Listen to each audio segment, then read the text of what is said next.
Today I'm going to teach you everything you need to know to get a great start in Squad Busters, whether you're a brand new player or you're a veteran with a few games under your belt. And the reason you can trust my guidance is because that I've actually pushed to the top 100 globally, and at my peak I was in the top 50 rank. I'm pushing toward almost 2,000 games played and have all of the super units, that's 3-star units, in my collection, and I've battled against players that have full ultra 4-star units in their collection. All of that to say, I've actually got the experience to teach you authoritatively what you might try and do to get a good start in the game. Now, this video is going to attempt to be comprehensive in my explanations, and I'm gonna start with core ideas that you almost certainly know about and advance into tips and tricks that are far more advanced. But if there's any one thing you want to get a look at, use the timestamps in the description, as is the case with all of my videos, so you can jump to exactly the information that you're looking for. Let's start things off with some Squad Busters basics and gameplay, kicking things off with some core game mechanics. This is a battle royale game where the squad with either the most gems or the last squad standing is going to be the winner. And the way that you're going to get gems over the course of a match is that you're going to either battle monsters, you're going to produce them by using suppliers, you're going to collect them on the map using game modifiers like the gem mine or loot surge, and you can battle other players to explode their units into gems as you bust their squad.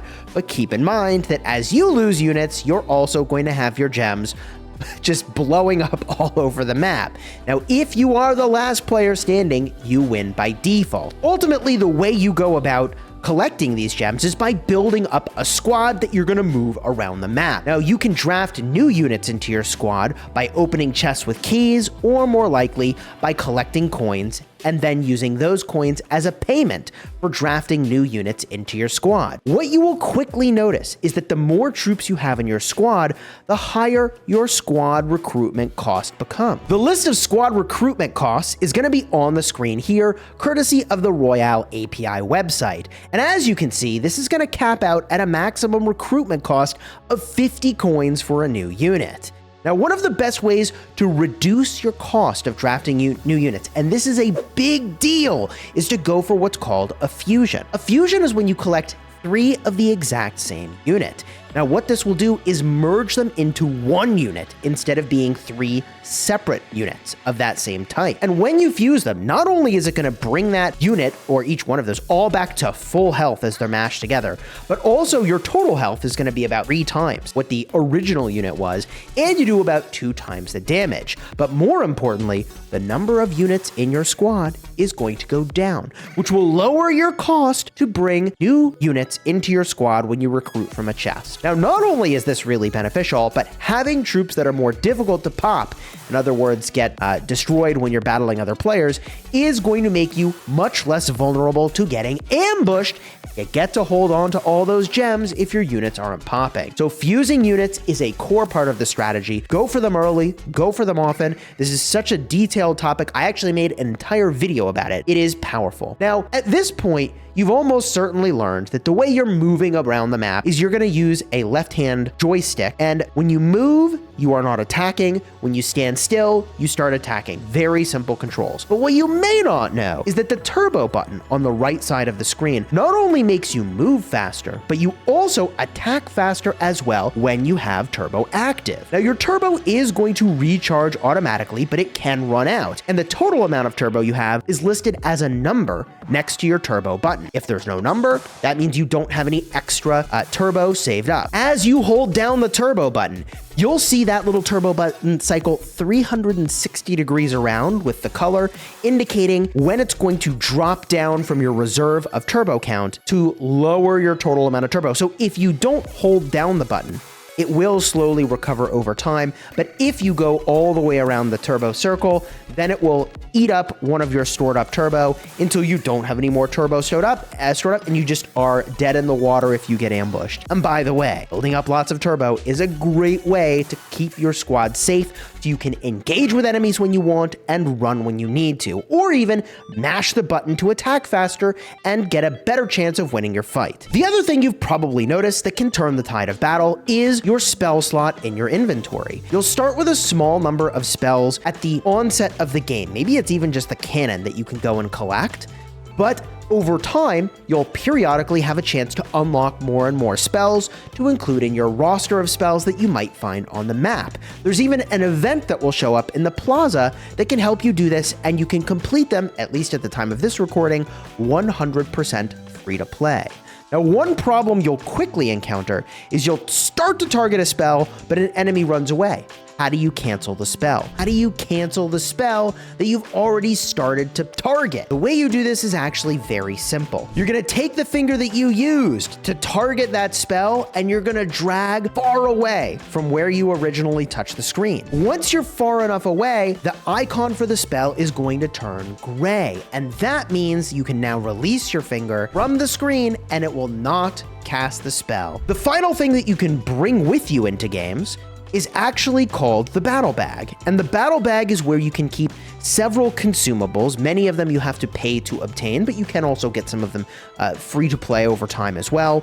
And these consumables include different types of keys, which allow you to open a chest and get a reward at no cost. There's a regular key, an epic key where all your recruitment choices will be epic, and then a fusion key, which brings a full fused unit into your squad. These keys are very powerful, and I typically save them to use as a comeback mechanic if I'm struggling in a match and I'm not in the top 5. We'll talk in a minute about why top 5 matters, or I'll use regular keys proactively because they're relatively cheap, but obviously you're gonna play a lot of these games, they're not free, and if there's a lot of players still alive in a competitive match, I will try to proactively boost up the strength of my squad by opening one of these keys. Just be mindful of how close your gold cost is to getting a key already. If you're very close, maybe just get a little bit more gold, open the chest, then go in, pop your key when the squad cost is higher, as we talked about earlier, and then get your key-based recruitment, because that doesn't really care about the gold cost at all. Anytime you have keys or gold, the keys are always used first, so keep that in mind. Now, on the topic of drafting your squad, every time you open a chest to draft for your squad,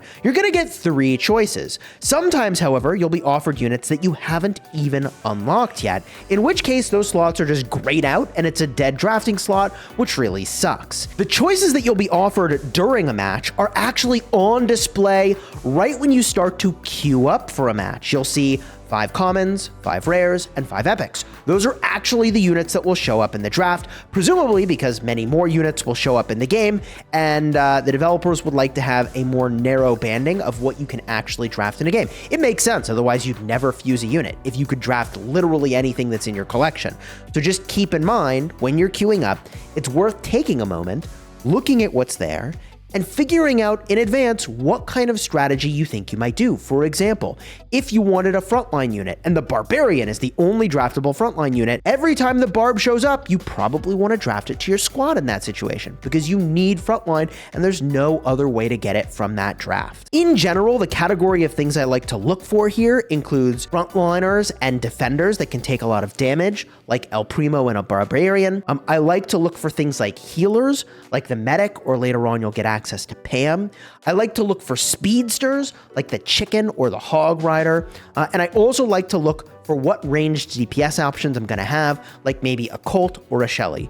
It's just good to know as you play the game more, what's in your draft, and the bigger your collection gets, the further you advance, the more important this will become. Now, as time elapses in your match, you're actually going to be more likely to get offered a rare draft or an epic draft in your draft choices. And I'm told that at the 2 minutes remaining mark, you're actually guaranteed at least 1 rare, and at the 1 minute remaining mark, you're guaranteed at least 1 epic option.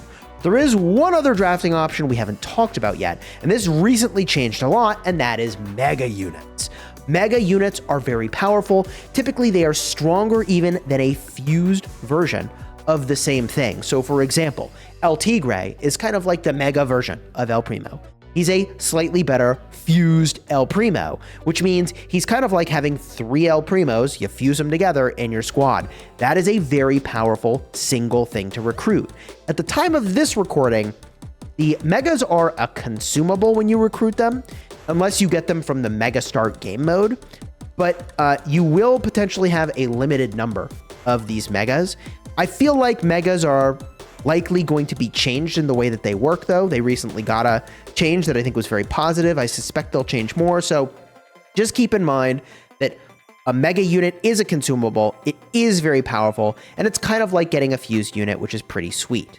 Now, in general, you'll want to draft a squad that has a blend of frontline high health defenders, high DPS ranged units, a way to get heals, speedsters to make you move faster, and potentially some economy as well, using a supplier so that you can get a bunch of coins. Now, if you don't like your draft choices, you can always use the consumable item to re-roll them. But keep in mind, you can only do this once per chest, and the dice re-rolls are a consumable item that are costing you gold to get. Now, there are ways that you can improve your squad's strength before you even get into your match. And the way that you do that is by going in and getting higher star levels on the squad members that you have unlocked. Of course, unlocking more types of troops is going to be a big deal as well. But increasing the star level will add new effects. You can go into the details of any unit to see, hey, at 1 star, here's the effect. At 2 stars, here's what I gain. At 3 stars, here's something else I gain. And at 4 stars, which is very difficult to obtain or expensive, we'll talk about that. This is the effect that you can go get. You can go and look at this. This is important to keep in mind because having stronger units makes a huge difference in your games. I played against someone that had all ultras. Once the game does go global, which probably will happen as of the time of this recording, I will go in and probably unlock ultras very quickly as well. But these effects are super powerful. So how do you do this? The way that you advance your units is actually to collect more of the same unit. The unit of measure, weirdly enough, is actually babies. That's right. When you go and you collect a unit, you're going to be collecting typically babies of that unit. I can show you this down here for my barbarian when I adjust my screen a little bit, that I have 4 out of 10 of the baby units. When you get to 10 out of 10, you can push this button for free. So unlike Clash Royale, where back when I played it, it was a long time ago, you had to like spend gold to upgrade your stuff. You don't have to spend anything to upgrade your stuff. You just have to get the prerequisite. And the prerequisite for getting a 2-star evolution is you get 10 babies, 1-star evolution. Once you get 10 2-star evolutions, you can unlock the 3-star evolution and you can evolve them, okay? And once you get 10 3-stars, you then can get to a 4-star. And I don't know if they'll add stuff after the 4-star, but I will point out that in this details screen, there is this one little locked area saying coming soon, and I would give this a month or 2 at most before we know exactly what that's gonna do. So you may be wondering, how do I get more babies to evolve them up and ultimately get to that ultra unit at the 4-star designation? Well, there are several ways. The first way you'll go about doing this is you're gonna just play games. And when you play games, if you have a chess ticket, as you can see over here, you will get rewards at the end of the match. The amount of rewards you get depend on whether or not you're on a win spree and whether or not you place in the top 5. That will shift the amount of chest or taps that you ultimately gain. So what you ultimately win is more taps on the chest, which can either upgrade the rarity or give you more sort of units of whatever you're pulling.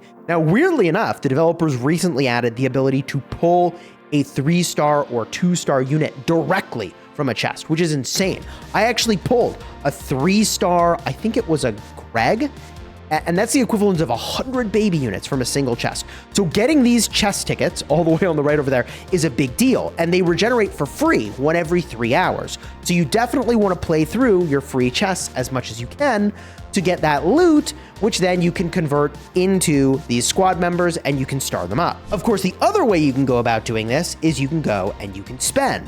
Now, there's a bunch of offers that are going to be in this shop. I covered the sorts of things that you'll see in here in a separate video, but often I am going in now and I am buying a bunch of the things that are in here and refreshing. To get 1 common baby unit, it is 800 gold per. A rare unit is 1,000 gold per. An epic unit is 1,200 per.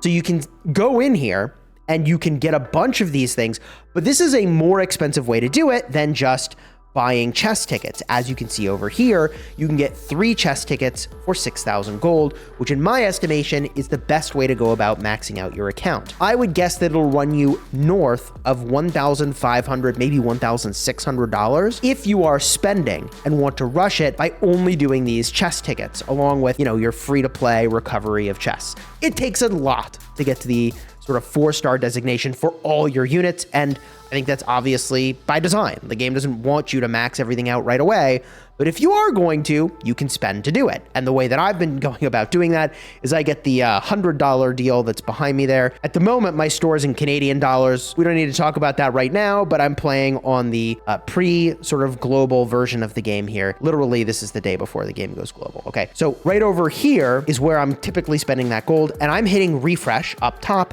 I made a dedicated video about this, but if you want to just refresh the characters, buy them from here, pay the gold for refreshes, it probably runs you north of 2,500, somewhere between that and $3,000 to go and like fully max your account all ultras, if that's what you wanted to do.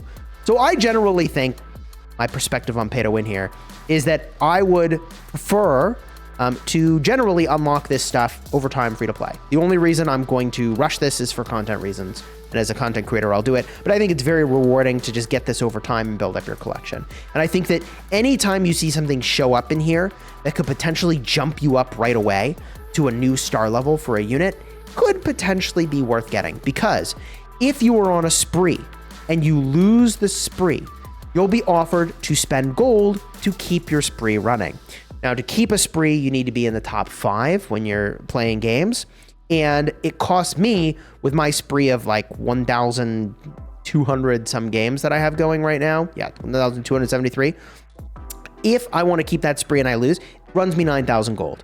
And for me, as a pay-to-win player, that's worth doing, because it is cheaper to just keep running chests and getting the maximum number of taps on it than to go and get these units other ways. But there is a super high value way to get a lot of stuff, and that is called the Gem Pass, also known as a Battle Pass.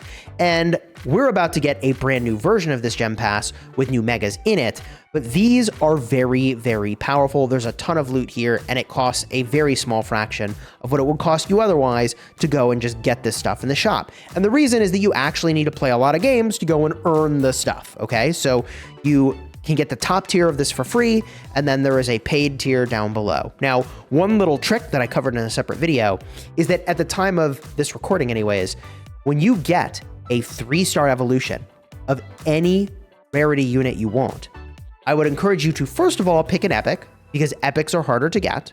And second of all, at the time I did this, you could only get things that you had one of unlocked already. In other words, as you progress, you need to unlock a unit before you'll see it show up in chests and get more of it. And unlocking units is very difficult to do. But once you've unlocked something like, for example, I chose the Royale King, I then went in, I had one Royale King baby, and I could use this to get a full 3-star evolution of the Royale King, which is pretty freaking sick, okay? So keep that in mind as you go through your battle pass. If this still shows up and works that way, definitely go for the epics, because I would say in my collection, the epics are lagging behind the most. And there's actually a cycle of the chest rewards that you get every time you play a match and you're opening up those rewards.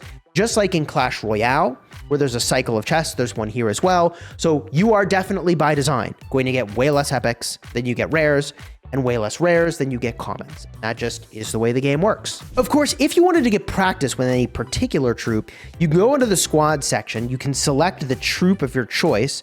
So for example, I could choose the Witch, because that's a popular one. Go to the details, and you see that little arrow. I guess it's more like a target. 4 arrows. You tap on that, and bada boom, you're in a practice match where you can now go and use this unit, which is kind of cool. So I've got my Witch here, I can run around, I can draft stuff, I can do all the things that I might do in a regular game except actually battle someone. I can even draft up a squad, but keep in mind the only options that I think I'll get here are the units that I would also see in a match. Also, really interesting to see LT right here. Also, I gave the feedback recently that I would really like to see the megas show up here rather than as like a separate thing in front of everything else. So I wonder if they changed the way that you draft megas now, which if they did, I think it would be very good. Before, mega would show up and not the other options, and you basically take like a time penalty on your draft, which really was difficult. Anyways, this is a great way to get experience with different units, see the way that they operate. You can see the approximate amount of damage they're gonna deal. You can run around, and if you have B or tank, you can mess around with that as well. There's stuff to fight on the sides. If you didn't know about this game mode, it's certainly worth going in and learning a little bit more about the way your units work. There is, at the time of this recording, a couple other things you can do from this Plaza screen. One of the things you can do is you can actually build decorations in your city. You'll get these hammers as you go and play matches, and they just drop on the ground, you pick them up. Easy peasy, okay?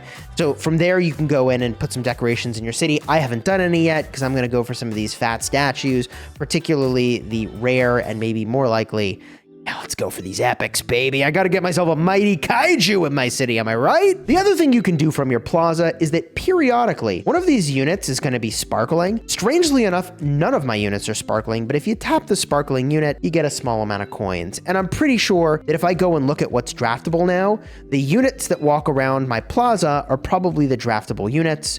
We can gauge that pretty quickly. Penny, Tank, Wizard, Pam, and Medic. And I see there's the Penny, the Medic, the Tank is in here somewhere. There's the Pam. Yeah, this looks like the things you can draft will be walking around your plaza. Ah, the Tank is hiding behind that little notifier. Oh, and you will get a free chest that you can open in the center of your town every single day. Kind of cool. Now, the way that you ultimately progress your account as you're playing games is that not only are you going to sort of star up your units to increase the revolution level, you're going to unlock more units, which is very time consuming from chests, or it is somewhat expensive to go and get them using gold. Typically it's between like 100 to 120,000 gold to unlock a new unit for the first time. But you're going to go through, and as you do stuff like upgrading your units, getting a sort of achievements, from the book, and I'll show that to you in a second, you get portal energy. Your portal energy is going to take you to new worlds. New worlds means you can have access to new units as potentially being unlockable, and you'll also get some rewards along the way. Once you get to the max level of that, you unlock Squad League. Right now I'm in the silver version of Squad League. I started in the bronze version of Squad League, and once you get to Squad League around level 90 or so, that is when you hit the leaderboard. And as I showed you at the start of the video, I am like in the top 100 for the global leaderboard. I'm 66 at the time of this recording. I will never be the best player of this game because all the time that I spend recording, editing, uploading, and doing all the things that are associated with being a content creator are going to be a distraction from actually playing the game, all right? But I do really enjoy the game, so although I'll never claim to be the best, I will aspire to have lots of fun as I go. And if that's the sort of thing you're into, definitely consider subscribing, because we're not even done yet covering everything that's in this video, by the way. I did mention the book, which I do want to show you very briefly. Now, you can cruise through the different monsters that you've seen, the mods that you've encountered, and also the spells that you've encountered. And I've got a separate video that I actually launched yesterday about every single spell in the game, revealing the details of what these spells do. Like, for example, this rage spell does 60% more damage for 10 seconds. Did you know that? Wouldn't know from this description, but courtesy of Royale API, we have that information. Check out my video about that. I'll have a card in the end screen for that one in just a minute. But as you can see, simply even deploying some of these spells will give you credit toward your portal energy. The more you play these different battle mods, you'll get credit toward your sort of portal energy by getting top finishes. And you can learn more about the battle mods by clicking on them. For example, you can see what Angry Vines is doing. And each of these battle mods is available depending on how far you've advanced through your portal. All right. At the end of the day, whether you want to be super casual or super aggressive in your gameplay, you can play as much or as little as you like. I don't see a reason as of the time of this recording to be top rank on the leaderboard other than it feels good, perhaps. But I also sort of wonder, like, that feels good-ish, I guess, for like 15 seconds. And then it's like, okay, now what do I need to go and do to feel good about myself? I'm not knocking the people that climb the leaderboard. The point I'm trying to make is, like, you don't have to climb the leaderboard in this game, unlike other games that I've played, where you really do, relative to everybody else, like, need to strive to be the best because you lose troops. And I don't know, I have another channel where I cover city building war games, and it's insane over there. It's like a no limit poker table, all right? I'm not used to this, where you can play casually, your stuff can't get raided by other people. It's kind of nice, okay? And in that regard, I would definitely recommend that you go and make some friends in this game, okay? I have some friends that are online right now. I only have a small number of folks in my online list, although I get a bunch of invites that I really need to sort through at some point. Eventually I will, but there will be events. We already had one. It's a piñata event where you need to invite friends to join you. So you definitely want to get some friends going in game before these pinata style events that give rewards when everybody participates shows up, so that you're ready when they drop, all right? This video is a pretty gosh darn comprehensive intro to the game, so if you enjoyed it, throw a like on here, subscribe to the channel, and I'll give you 2 more videos in the end screen cards that I think will really level up your game if you're a new player to the game. One is going to be a tier list, another is going to be that overview of spells. Why not? That's a good video. Check it out, and until next time, you have fun smashing your enemies. Good luck playing Squad Busters, everybody.